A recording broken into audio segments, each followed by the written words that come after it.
Regardless if you're in tax or audit or CAS, we all contend with a similar data pattern, one in which that includes we need to acquire data, we need to normalize the data, we need to analyze it, and then we need to take some kind of action on that data. This morning, I'm going to share with you a specific use case for designing an audit. And my hope is to illustrate how AI agents are showing promise in assisting us to better integrate data and potentially better comply with our firm's guidelines. Currently, manual and inconsistent pre-work is creating wasted effort and limited visibility into if an audit is really going to meet our own standards and our profession's standards. I think it's important to just note that, our staff are still many times pulling data from client portals, from emails, and then keying that data in or copying and pasting that data into work papers or design documents. And it's this manual data entry that's increasing the risks of omissions, misclassifications, and potentially misalignment of the audit with our firm's guidelines. Further, many managers really prefer to summarize client data the way that they've always done it. And that creates inconsistencies or it lacks a benchmark for our quality reviewer to really be able to tell if this audit design is really going to truly match up with our firm's guidelines. So let's take a look at 4 agents in the context of how they can help us with client summary, financial summary, risk assessment, and the audit plan. As we learned from Jeff, agents can do a lot of different things. And one is for the client summary, an agent can not only pull last year's audit, but it can go externally of your firm and find relevant information about this client, which you can then map into a taxonomy that aligns with your firm's guidelines. In a similar vein, the financial summary agent can pull data from the GL. It can pull in trial balances. It can pull in bank feeds.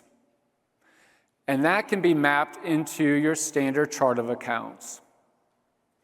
During the financial summary agent, it can also start doing other things like computing a variance or identifying potential anomalies that a human can then further investigate further into the process.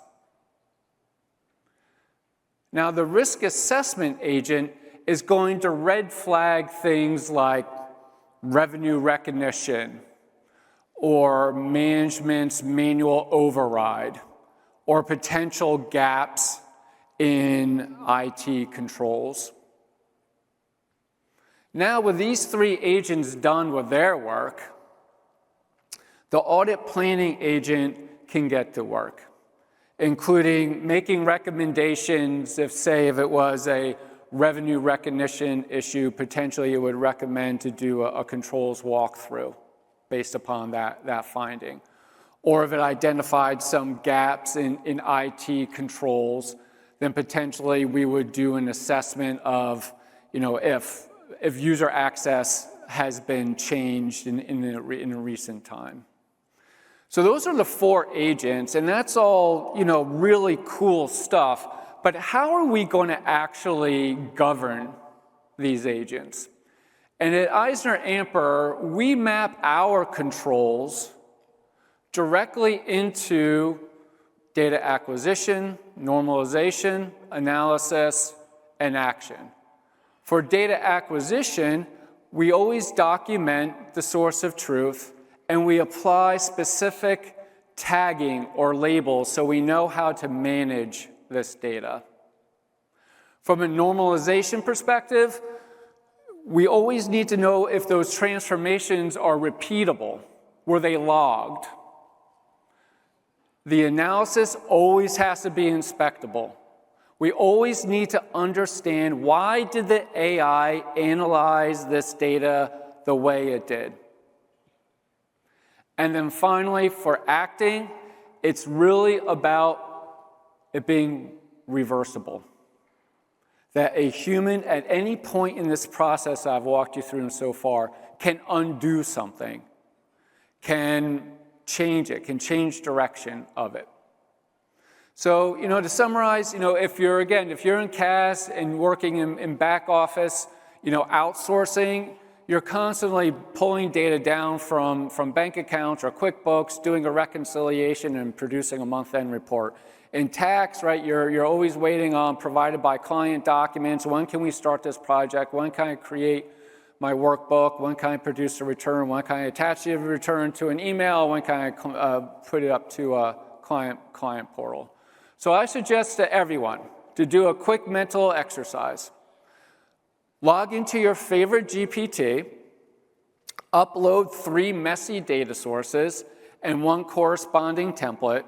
Ask the GPT to map those data sources into your template and see how well it does. How much of the bulk of the work has it covered for you? Ask it some questions.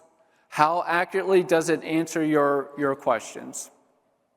And then you'll have a good baseline to know if what I just shared with you might be relevant and valuable. So that's it. Thank you very much, and enjoy your AI journey.